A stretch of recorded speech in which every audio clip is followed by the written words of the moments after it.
अच्छा, तो आज का हमारा टॉपिक है विटामिन के डेफिशिएंसी। ठीक है। अच्छा, अब हमारे पास ना होता क्या है, हमारे ना विटामिन के किस लिए इम्पोर्टेंट है। अब ना हमारे लिवर के अंदर क्या होता है कि ना हमारे पास फैक्टर नंबर 2, 7, 9, 10, प्रोटीन सी और प्रोटीन एस। ठीक है। इनकी ना गैमा कार्बोक्सिलेशन के लिए हमारे पास ना विटामिन के बहुत इंपॉर्टेंट होता है। ठीक है। विटामिन के किस लिए इंपॉर्टेंट है? Factor number 2, 7, 9, 10, protein C protein S. Protein C protein S का फंक्शन हम आगे पढ़ेंगे। अभी हमने ये देखना है, याद जो करना है कि विटामिन के किस लिए इंपॉर्टेंट है। फैक्टर 2, 7, 9, 10 की गैमा कार्बोक्सिलेशन, मतलब एक किस्म का कह लो एक्टिवेशन के लिए इम्पोर्टेंट है हमारे पास क्या, विटामिन के। अब विटामिन के की एक्टिवेशन कौन करता है हमारे पास? एपोक्साइड रिडक्टेज एंजाइम है जो कि कहाँ पे मौजूद है? लिवर के अंदर।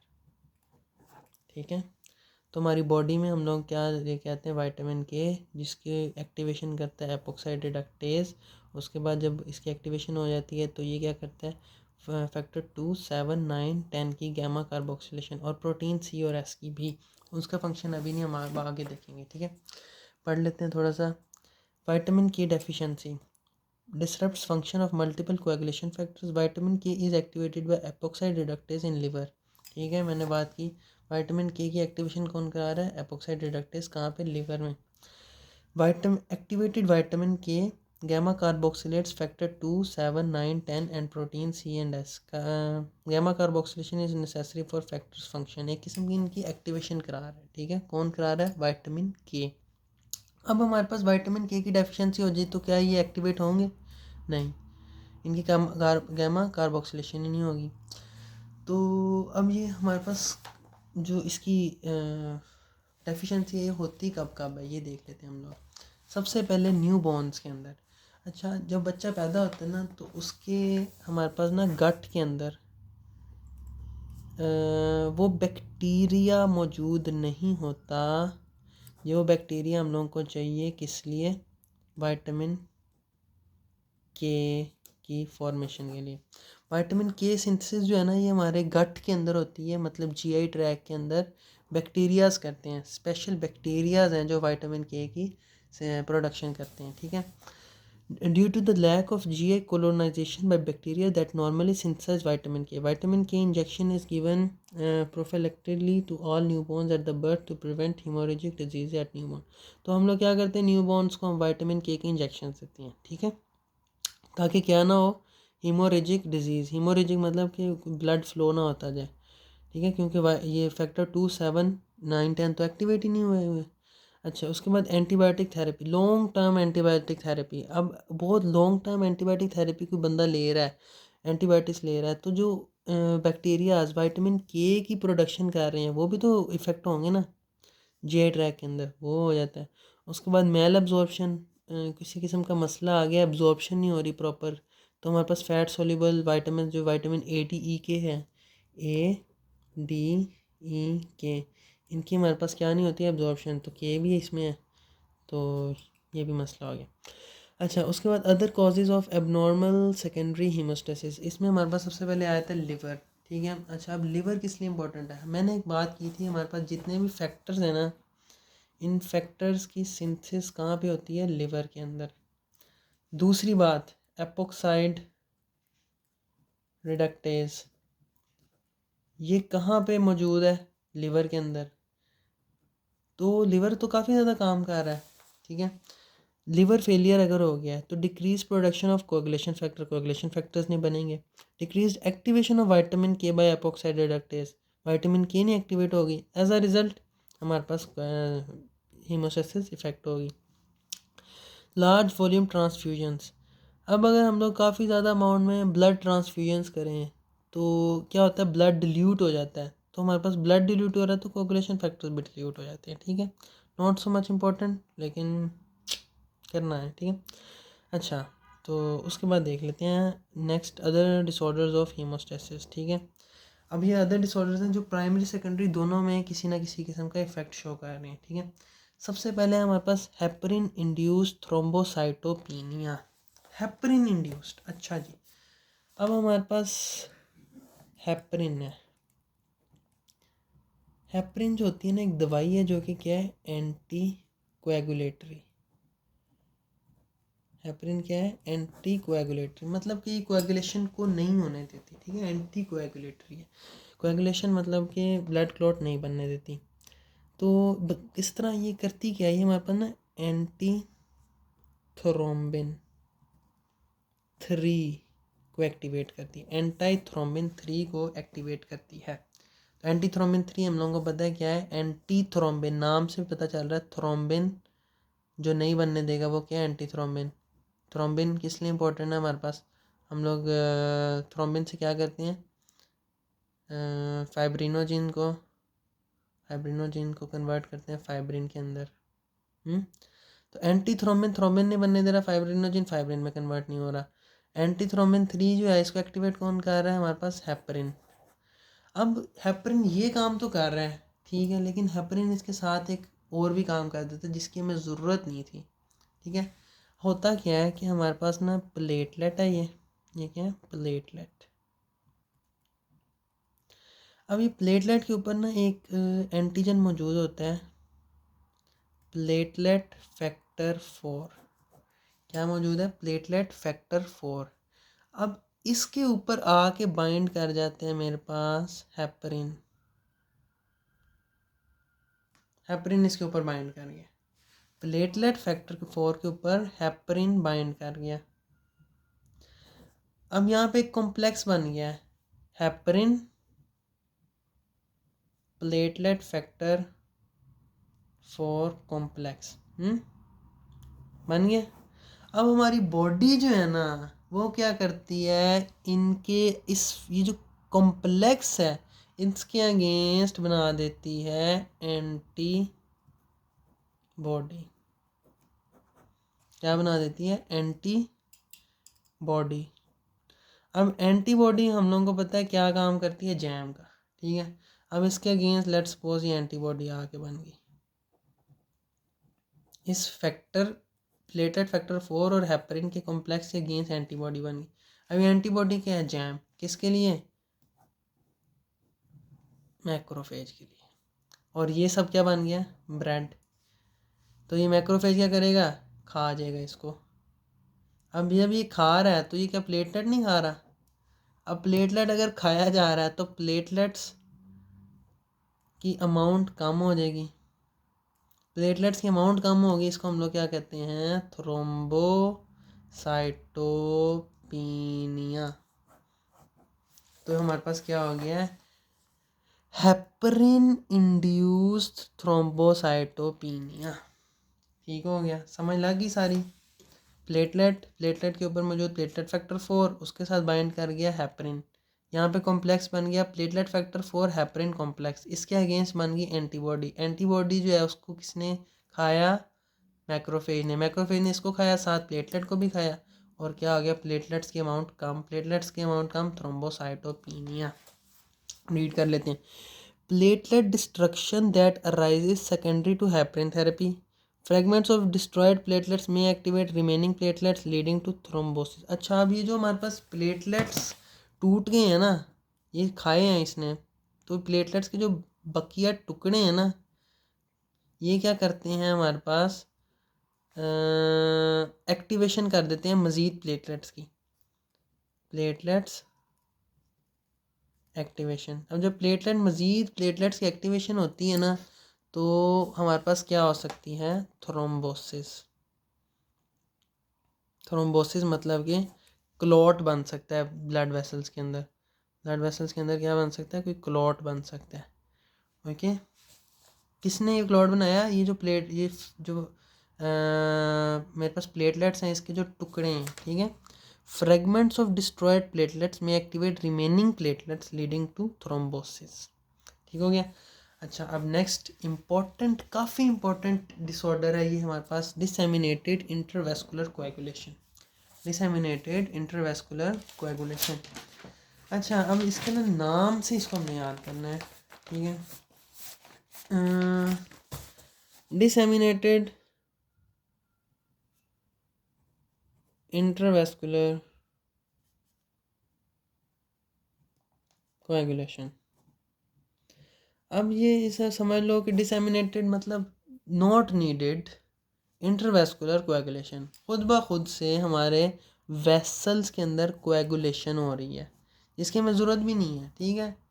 और उससे क्या हो रहा है कि जब कोएगुलेशन हो रही है तो हमारे पास क्या हो रही हैं, प्लेटलेट्स यूज़, उसके बाद क्लोटिंग फैक्टर्स यूज़, तो ये इनकी तादाद कम हो रही है, ठीक है। तो हमारे पास क्या हो रहा है, इनकी तादाद कम हो रही है, ठीक है। अब वो देखते हैं इससे हो क्या रहा है, ठीक है, वो आगे देखते हैं। और ये होता क्यों है वो भी देखते हैं अभी। हो क्या रहा है, बगैर वजह के कोएगुलेशन हो रही है जो कि not needed. Pathologic activation of coagulation cascade, coagulation cascade activate हो रहा है, कोएगुलेशन हो रही है, पैथोलॉजिक ज़रूरत मतलब कोई मसला आ गया इस वजह से हो रही है जो चाहिए नहीं हम लोग।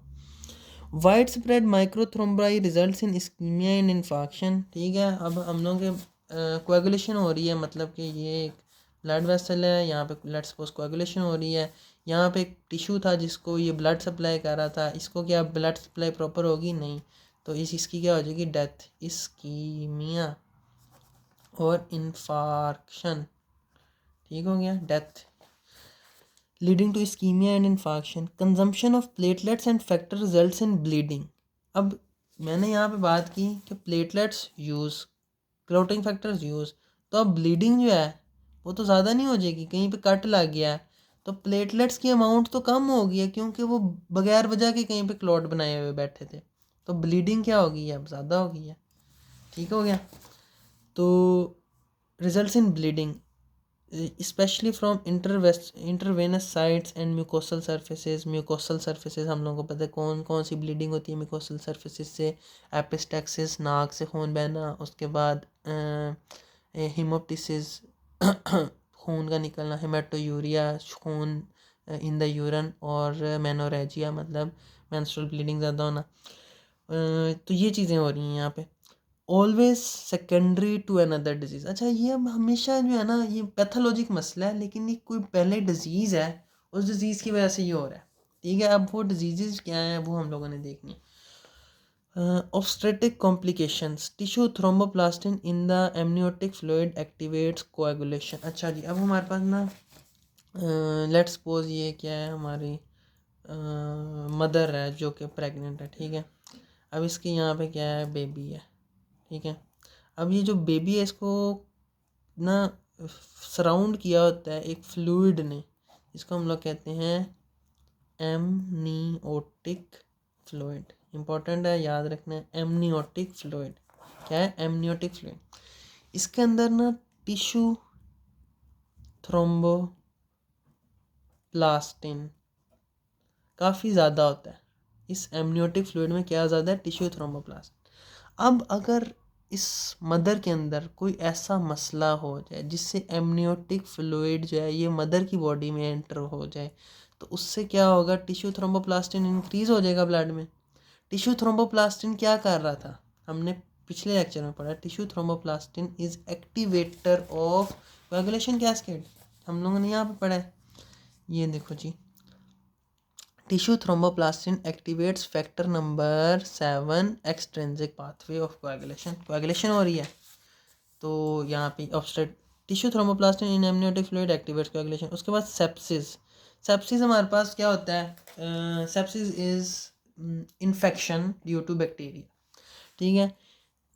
ई कोलाई या फिर मेनिंगाइटिस नाइजीरिया मेनिंगाइटाइडस। इससे क्या होता है, हमारे पास ना कुछ एक्सोटॉक्सिन्स रिलीज़ होते हैं, एंडोटॉक्सिन्स, जो टॉक्सिन्स रिलीज़ होते हैं बैक्टीरियल सेल वॉल से, और साइटोकाइंस रिलीज़ होते हैं जो कि क्या करते हैं, एंडोथीलियल सेल्स को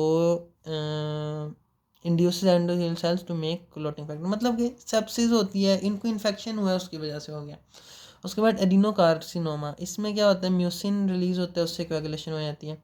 उसके बाद एक्यूट प्रोमाइलोसिटिक ल्यूकीमिया, ये अब हम जब ल्यूकीमिया में पढ़ेंगे ना, ल्यूकीमिया, तब मैं बताऊंगा ये कि हमारे ना और बॉडीज़ होती हैं ल्यूकीमिया में ना, उस वजह से ये होता है, ठीक है। ये अभी छोड़ दो, बाद में देखेंगे। उसके बाद रेटल स्नेक बाइट, बाइट कर गया स्नेक और उसके जहर की वजह से एक्टिवेशन हो गया कोएगुलेशन की, मतलब हमारे पास कोई इन्फेक्शन हो गया, सेप्सिस, स्नेक बाइट होगी उस वजह से, ऑब्स्टेट्रिक कॉम्प्लिकेशन होगी उस वजह से, उसके बाद एडिनोकार्सिनोमा मतलब कैंसर हो गया उस वजह से, और ल्यूकीमिया उस वजह से, ठीक है। क्या हो रहा है कि ब्लड के अंदर खुद ब खुद पैथोलॉजिक एक्टिवेशन हो रही है कोएगुलेशन कैस्केड की, उस वजह से प्लेटलेट्स और क्लॉटिंग फैक्टर्स यूज़ हो रहे हैं, ये यूज़ हो रही हैं, तो इसलिए क्लॉट बन रहा है। इस वजह से जिस जगह पे टिश्यू को ब्लड नहीं जा रहा वहाँ इस्कीमिया और इन्फाक्शन हो रहा है, और क्योंकि यूज़ हो रहे हैं तो इन हमारे पास म्यूकोसल साइड्स पे ब्लीडिंग ज़्यादा हो रही है। अच्छा जी, लेबोरेटरी फाइंडिंग्स क्या हैं इसके अंदर, इसमें हमारे पास प्लेटलेट काउंट कम हो गया क्योंकि प्लेटलेट्स कंज्यूम हो गए, पीटी और पीटीटी दोनों ज़्यादा हो गए हैं क्योंकि क्लोटिंग फैक्टर्स यूज़ हो गए हैं, क्लोटिंग फैक्टर्स यूज़ हो गए हैं, ठीक है। उसके बाद फाइब्रिनोजिन डिक्रीज़ हो गई है। फाइब्रिनोजिन क्यों कम हो गई है जी, क्योंकि फाइब्रिनोजिन तो कन्वर्ट होगी फाइब्रिन के अंदर। ये हमारे पास जो कोएगुलेशन कैस्केड है, ये फाइब्रिनोजिन को फाइब्रिन में तो कन्वर्ट करता है, यहाँ पे हमने पढ़ा है, किधर पढ़ा है जी, किधर पढ़ा है, thrombin converts fibrinogen into fibrin, तो फाइब्रिनोजिन की तादाद कम, अमाउंट कम हो गई है, फाइब्रिन ज़्यादा हो गया। अच्छा, उसके बाद हमारे पास ना एक सबसे बड़ी चीज़ जो हम लोगों के यहाँ पे है, डी से DIC है, डिसेमिनेटेड इंटरवैस्कुलर कोएगुलेशन, DIC, और डी से डी डाइमर है, ठीक है। अब ये डी डाइमर क्या चीज़ है, हमारे पास जब फाइब्रिनोजिन कन्वर्ट हुआ फाइब्रिन के अंदर तो क्या बन गया, क्लॉट बन गया। अब क्लॉट टूटना भी तो है ना, तो ये क्लॉट जब फाइब्रिन टूटता है ना तो ये बनाता है हमारे पास डी डाइमर्स, तो डी डाइमर्स भी ज़्यादा होंगे, क्लोटिंग ज़्यादा हो रही है, फाइब्रिन ज़्यादा बन रहा है, तो फाइब्रिन टूट भी ज़्यादा रहा है, तो डी डाइमर्स भी ज़्यादा बन रहे हैं। तो हम लोगों को सबसे बड़ी इंपॉर्टेंट चीज़ यहाँ पे ये पता चली कि इन DIC, disseminated intravascular coagulation, D dimers की तादाद ज़्यादा हो गई है, ठीक हो गया। उसके बाद मैक्रोएंजियोपैथिक हीमोलिटिक अनीमिया हो सकता है क्योंकि ज़ाहिर सी बात है यहाँ पे क्लॉट बन गया, जो ब्लड वेसल्स रेड RBCs यहाँ से गुजरेंगे वो टूट सकते हैं, तो यहाँ पे DIC हो सकता है, डिसेमिनेटेड इंटरवैस्कुलर कोएगुलेशन की वजह से क्या हो सकता है हमारे पास, हीमोलिटिक अनीमिया। उसके बाद हमारे पास क्या है, डी डाइमर्स पढ़ लिया हमने, drive from splitting cross linked fibrin, fibrin के टूटने से डी डाइमर बन रहा है, not produce from the splitting of fibrinogen, ये फाइब्रिनोजिन के टूटने से डी डाइमर्स नहीं बनते हैं, फाइब्रिन के टूटने से डी डाइमर्स बनते हैं, फाइब्रिनोजिन भी टूटेगा आगे अगली डिजीज़ में, वो भी देखते हैं हम लोग, ठीक है। उसके बाद ट्रीटमेंट में हम लोग क्या करते हैं, अंडरलाइंग कॉज, मतलब ये इनमें से जितनी भी कॉजेज़ हैं इनमें से इनका हम इलाज करते हैं। उसके बाद ब्लड ट्रांसफ्यूजन्स कर सकते हैं, एंड क्रायो प्रेसिपिटेट देते हैं। क्रायो प्रेसिपिटेट जो है ना, ये ऐसा है कि हमारे पास ना ब्लड क्लोटिंग फैक्टर जो है ना वो होते हैं, ये मतलब खून का वो हिस्सा जिसके अंदर ब्लड कोएगुलेशन फैक्टर्स मौजूद है ना, उसको हम क्रायो प्रेसिपिटेट कहते हैं, ये हम लोग देते हैं किसको, पेशेंट को, तो उसको क्लोटिंग फैक्टर्स वापस मिल जाते हैं। अच्छा, डिसऑर्डर्स ऑफ फाइब्रिनोलाइसिस, अब ये हम लोग देखते हैं जी फाइब्रिनोलाइसिस के डिसऑर्डर्स को।